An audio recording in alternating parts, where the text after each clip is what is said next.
welcome back to our channel. We're excited because today we're going to be doing a little bit of a Q&A, and we're sitting on our lovely porch here in Uganda. It's been exactly a week since we arrived. So we definitely don't have all the answers, nor will we in 6 months when it's time for us to leave. But I think it'll be fun for us to kind of answer some of the most common questions that we've been getting, / some of you have submitted questions on our Instagram or on our TikTok or whatever. And so we're excited to answer those questions for you the best that we know how, and kind of just get some time to sit and chat about what the first week has looked like here. Yeah. So the first question, how long will you be in Uganda? The plan all along has been 6 months. When we were in Kenya about to get on our flight to come to Entebbe, then they made us book a return flight. Yeah, we didn't have a return flight booked yet, obviously, because how are we to know where we're flying back to? So they made us book a return flight 6 months out. Probably if we were only staying for 3 months, we would have booked something already. Yeah, I think so. So we just picked a random flight, and we'll see if that's the one that sticks or if we have to change it or whatever. Yeah, but our visa is for 6 months. So originally, the past couple of years when we've come, we've gotten I think it's a short tourist visa, and then we usually stay for a week only. Yeah. We knew we were going to be here longer than that, and so we kind of explored some other visa options, and we found this one called a multiple entry visa, which was perfect for us because, and we'll get more into this in a few minutes, but we're actually planning to leave Uganda and go visit another country kind of halfway through our stay. And so the multiple entry visa allows us to be here for 6 months. I think it actually goes up to even 2 years if you wanted to be here longer. And it allows you to come and go from the country. Yeah. 6 months, we said this in our last video, but we really don't know what's after this. And people have asked and people have their assumptions of what we'll do after this, but it's coming from us. We really don't know, and we're really open to wherever the Lord takes us and whatever the next season needs to look like. And we're not even gonna pretend we have direction until we do. And we've talked, we don't even really want to have that conversation until halfway through our stay here, because we really just want to be present here. We don't want to always be planning for the next season. Yeah. So. Yeah, it's true. We know the date that we're leaving, and it's a little bit less than a full 6 months. Yeah. But just a tiny bit. A week less. Yeah. So we're going back to the States for the holidays. Yeah. And we don't know what's after that. We don't know what's after that. That's okay. Our next question is, why Uganda? That's a good one. Especially for the people that know us most and know that we've honestly thrown out so many different ideas. We're oh, we want to move here. We want to move here. What? Yeah. What was it about Uganda that we were this is right. This feels right? And obviously we have the connection here with all the work that Kindred Exchange, your nonprofit, has done here, and so we've got a lot of friends, and we're familiar with the area, and it's a beautiful place. Clearly. And so those pieces fit better than just picking a place on a map that was a beautiful place, but we didn't know anybody, or that we didn't, have much experience navigating the area or whatever. So yeah. Uganda, and Jinja specifically, is hard to get to. Yes. I mean, it's 24 hours, maybe more of travel. Total probably the quickest you could do it is 24 hours from Nashville. Right. Yeah. So it's a journey. I will say this place is really, really unique because there are a lot of other expats. I think, a lot of times I wouldn't necessarily consider Jinja rural, but it is outside of Kampala, which is the capital, and it's a little bit of a smaller, quieter town. But there's a lot of expats here, which is also really fun to get to meet people from. There's a lot of Europeans and a lot of Americans. We've met Canadian. And a lot of the Americans are from Nashville. Yeah, it's honestly, there's a lot of people that come here from Nashville, which is really fun and comforting to get to know people that are from your home country and especially your home state. It's Yeah. like you kind of have an immediate connection in a place where a lot of things are really unfamiliar and you're figuring out a lot of things and you're out of your comfort zone. We've really enjoyed this first week getting to spend some time with some expats that we've met. And then of course we have Ugandan friends that we have made over the past couple of years that we've also gotten to spend a lot of time with the past week. And with them, it's also like you don't have to be on as much because you know them Right. well. Uh-huh. And Yeah. like that friendship has already been formed, and so it's more of like catching up, and that's been really sweet too. Yeah. And I don't know how, I honestly can't imagine, I'm sure we could do it, but I can't imagine like moving somewhere where you just don't know anyone. Like I think this It first would week be would have been really tough. hard. Yeah, really. And specifically Ugandan culture, we've found to be extremely welcoming, Mm-hmm. which helps with that transition too. Yeah. Because they say you are welcome whenever you enter their shop or restaurant, Yeah. and they mean it. Like they're Yeah. very kind people. So Yeah. maybe a little bit of that'll rub off on us too. Right, yeah. Carson said it well in our last video, or we moved to Uganda video, and it's just the things lined up close enough to where we decided the timing's right, Uh-huh. the place is right, Yeah. you know, the people are right. Like this is the time. Next question. I'm embarrassed. I feel like I don't want to show my ankles. Oh, why? I don't know. It just seems dorky with my like socks and flip flops. Where is Jinja? Okay, listen. Do you want to do this I'm one? usually pretty good at geography. No, I'm just Oh, okay. prefacing. Okay. Yeah. I'm usually pretty good at geography and like spatial awareness, but somehow the past 2 years I've been so off on where I thought Jinja was. I don't know. I don't even know. It's embarrassing. So I was confused. So Yeah.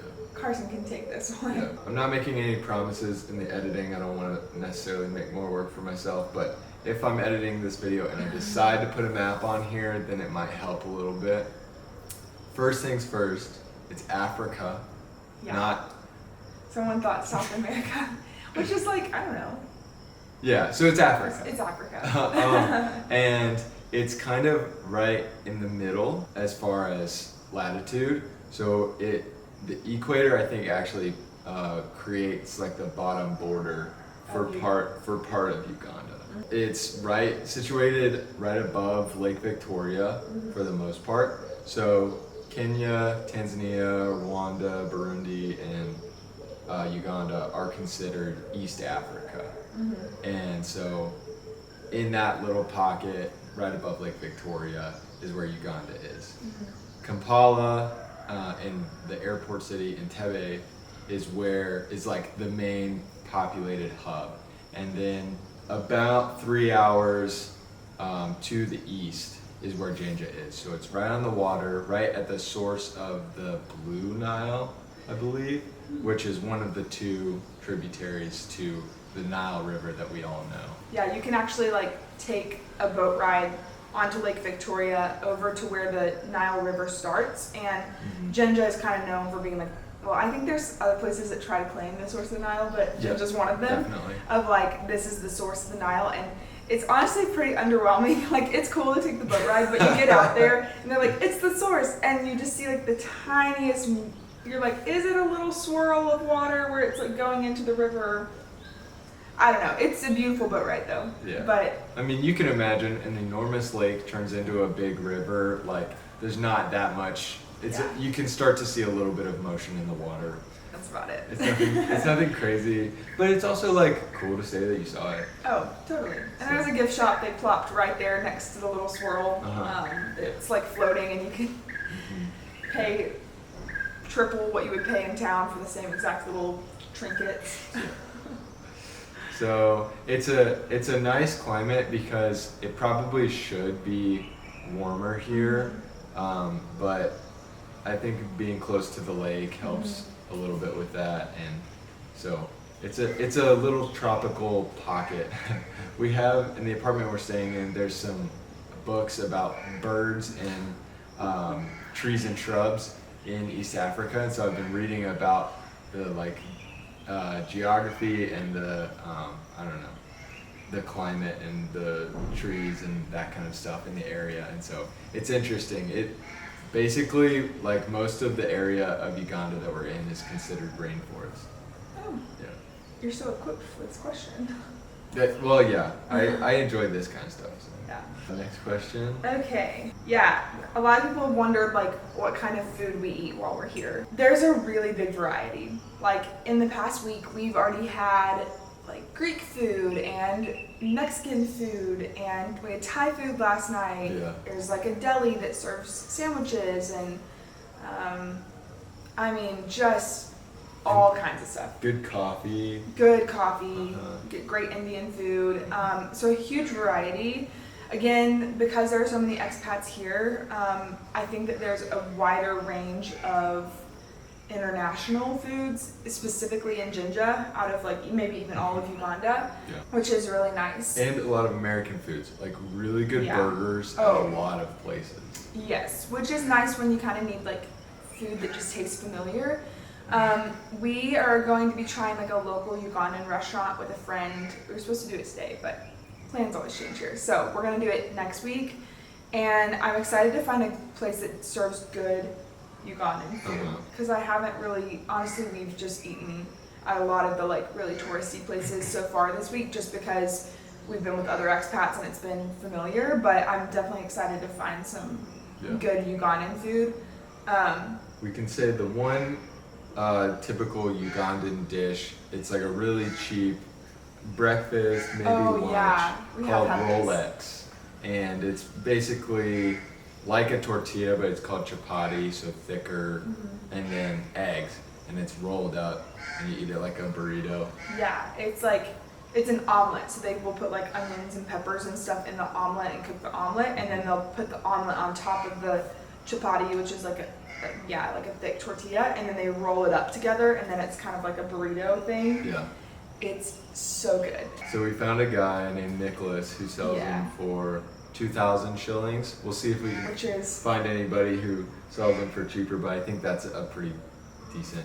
yeah, Like Which is 60 cents or something? something like 60 cents. like it's less than $1. It's 3,700-ish shillings for every dollar. So it's super cheap.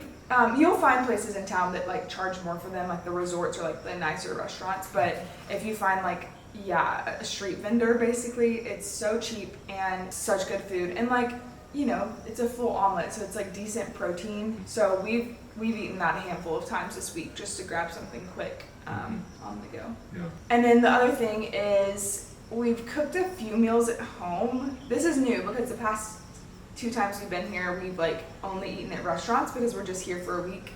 But we're still figuring out some things. Like the grocery stores are different here than in the US. It feels like you have to go to like multiple places to get what you need, or Your at least produce, we have.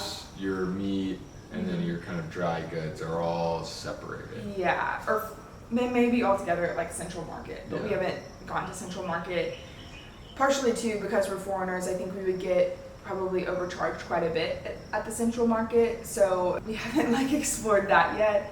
But at the like grocery stores in town, it's like also imported goods are really expensive here, like probably just as much as you would pay in the US, if not more, because it takes so long to get here and there's not like a ocean port or anything. So yeah, it's pricey. We haven't quite figured out how to do it. There's some learning curves with our kitchen, like it just all around, we've had like pasta and we've had like ramen noodles this week, and that's like the only thing we've cooked at home.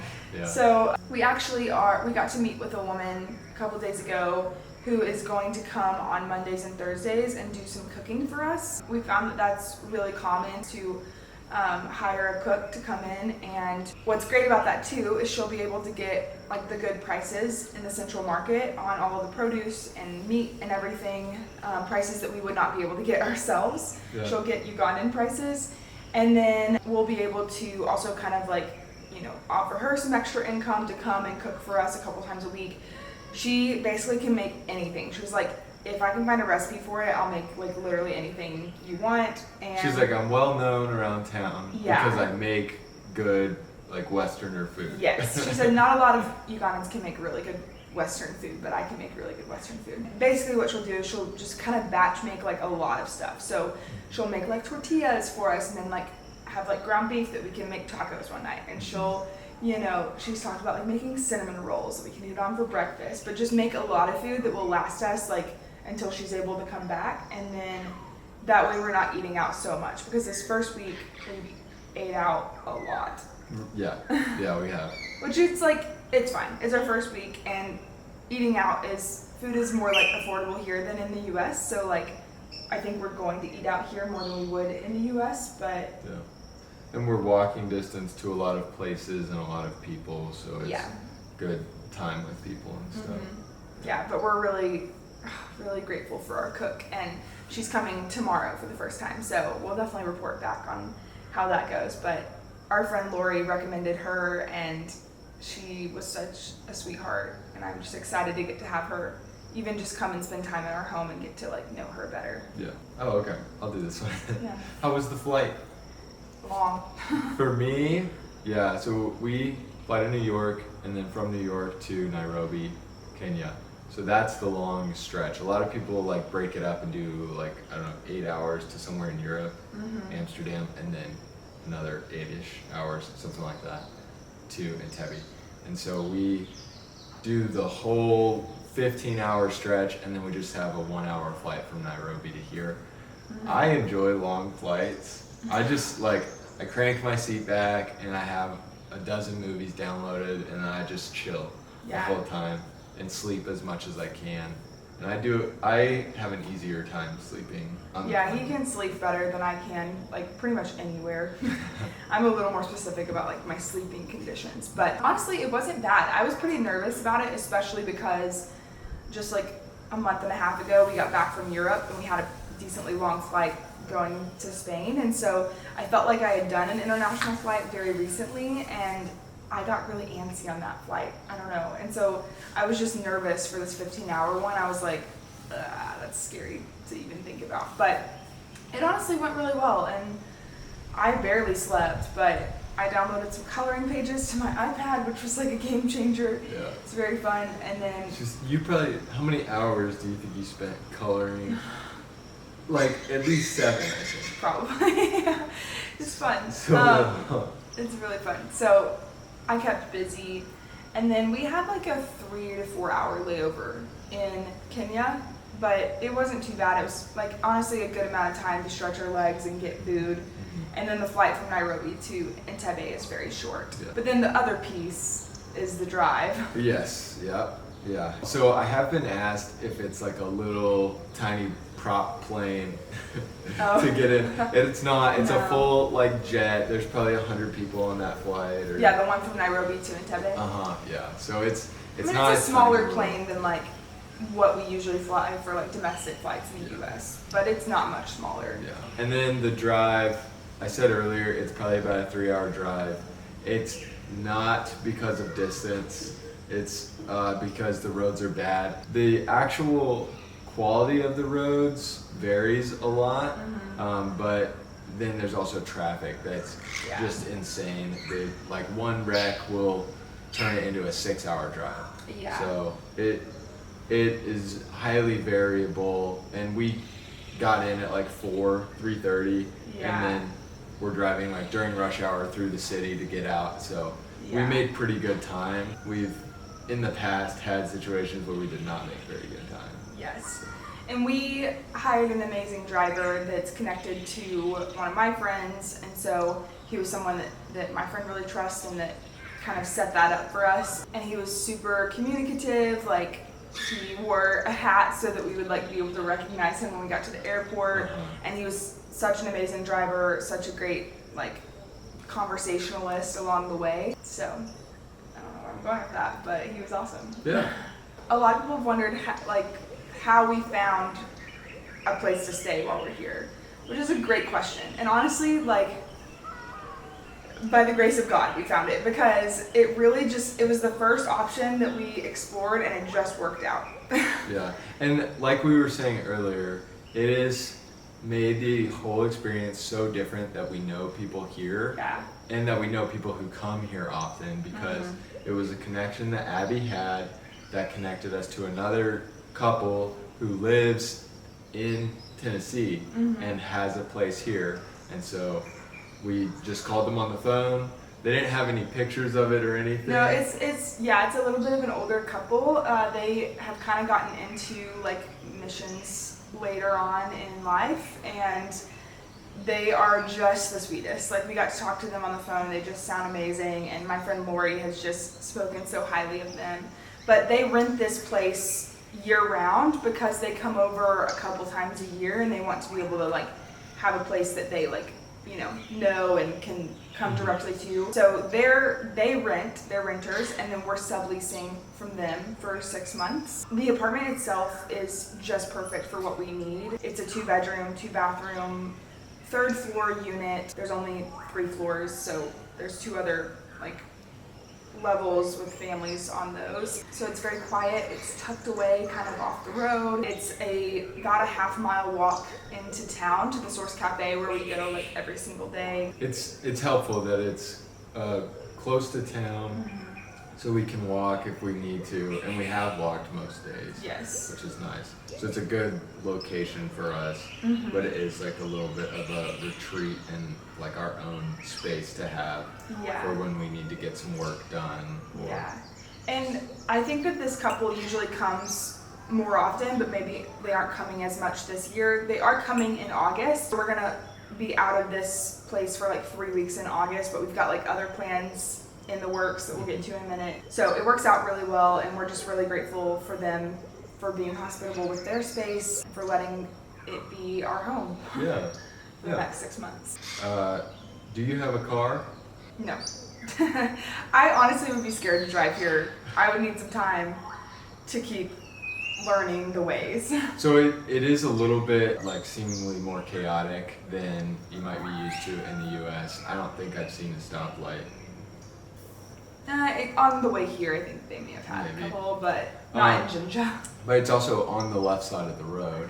And Yeah. so then, in the car, if you're driving, you're sitting on the right side of the car. Yeah. So, And I think there are laws, but it's kind of anything goes on the road. So it's like, occasionally you'll see someone, if there's traffic on one side, like on the side you're supposed to be driving on, you'll see them like going the wrong direction on the side that like you're not supposed to drive on, and that's just what happens. I guess the broader question is like, how are we getting around? And so, like we were saying, we're close enough to town that we were walking most of the time. Most of the places we go to are walking distance. And then if it's a little bit further, or if you're carrying some stuff, then we might grab a boda, which is like between a dirt bike and a motorcycle in size, and it's a taxi. And so you could do one, like the driver and then you, or we've done the driver, Abby, and me all. Yeah, that's pretty tight. I don't love riding with both of us on one boda, but sometimes if we're not going far, like it doesn't make sense to get 2 bodas. Yeah, but that's a pretty inexpensive way to get around quickly. Or like the other day I was carrying a big water jug, and I was like, it was hot. how heavy. It was hot. I was like, I'll hop on a boda and then ride it back, to the apartment. So Yeah. and then They're good. to get into town, we'll probably have the same driver. Look, not town, but to get into the city to like pick people up from the airport, we'll probably have the same driver take us, rent a car, that kind of thing. Yeah. With bodas, we do kind of have like a few kind of, I guess boundaries for ourselves, just to kind of make sure that we're safe. They're very common here, and Jinja is a small enough town where traffic is like not really bad, / there's only a few like roads that like are going faster speeds. Most of the roads are really small, like dirt roads, so you kind of have to go slow anyways. Yeah. So we feel pretty safe on them. Decided we don't want to ride them like super far distances, and then a lot of people advise you know, for foreigners especially, not to really ride them at nighttime because it's just like safer not to. So Sure, yeah. I think if we're like out and about at nighttime and we're not like super close to our apartment, we'll probably call a taxi. Yeah. Their taxis, like cars, are more expensive obviously to have take you around, but still pretty reasonable. but still pretty reasonable. Yeah. Is it freaking hot? No. Surprisingly, most of the time, no. Right now, I'm wearing sweatpants. It's cool in the morning for sure. Yeah. If it rains, which I think they're coming out of a rainy season, then it's definitely cool. Like I was saying earlier, being so close to the equator, if you're close to the sun, right? So if you are in direct sunlight, it can get pretty hot pretty quick, but then you step into the shade and it's lower humidity, so it's like a significant Yeah, it feels like difference. 20 degrees cooler in the shade versus being like in direct sunlight. I didn't say this earlier, but like our apartment does not have air conditioning, and most places here don't have air conditioning. Yeah. We have fans in every room, so at nighttime we just put the fan on high and like point it right towards us. And it honestly gets cool enough at nighttime where like if you have the fan on you too, we usually sleep with our sheet and we slept with our comforter last night as well because Yeah. we were a little bit chilly actually. The first couple of nights I was getting real hot. Yeah. It's almost like maybe we're getting used to it, or maybe it's Maybe been a we're little getting used to cooler. it, but we also changed we had it where our fan was like panning throughout the room Yeah. the first couple nights, and I think that we realized if we just had it like full speed directly on us, no movement, it would just get a little bit chilly. Yeah. You do get hot and sweaty throughout the Oh. day. Every day you'll sweat, so there's just no point in like really showering unless you're going somewhere midday. Like I just wait till the end of the day. Oh, and then yeah. shower. I was like, where are you going with that? Because there is a point in No, showering. yeah. There's no point in showering until the end of the day. Yeah. Because you'll sweat again. Yeah.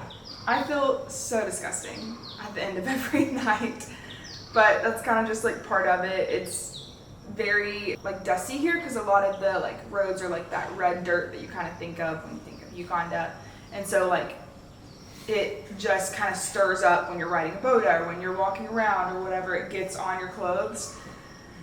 I don't know. I knew this going into living here, but I still packed a lot of white clothing, and it's already just destroyed. Yeah.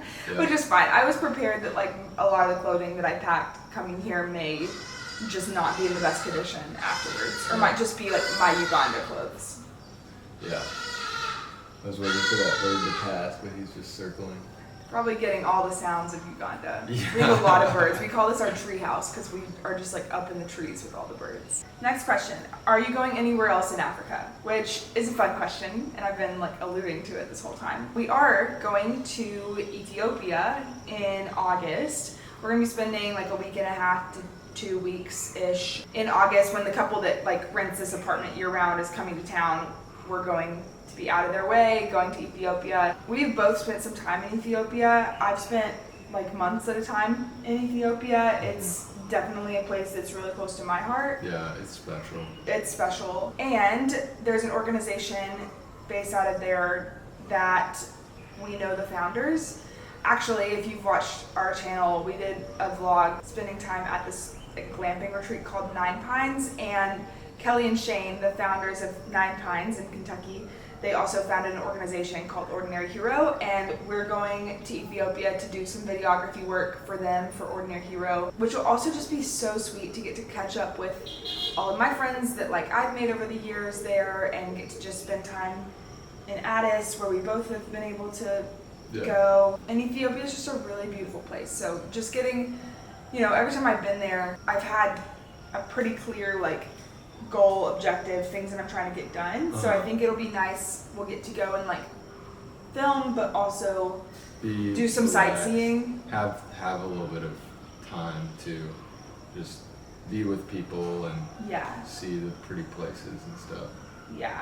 So that will be really fun. As of right now, that's the only place we have like planned to go. We've talked about, again, we have no idea what the future holds, but we've talked about like on our way back to the States, maybe hitting another country for a couple days, or we might just be like tired and ready to get back, but we'll see. Yeah, stay tuned.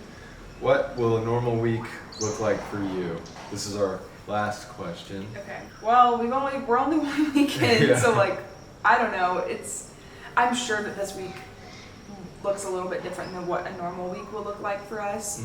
Especially because one of my friends is in town this week, and so we've been spending a ton of time with her and with some other people that are going to be leaving soon. That's the thing with like the expat community as well, as like it's pretty revolving. So like, I think the people that we'll hang out with will, you know, ebb and flow a bit. Right, yeah. And we actually filmed a video yesterday that I think pertains to this, because it was just a day in our life, what a day looks like for us.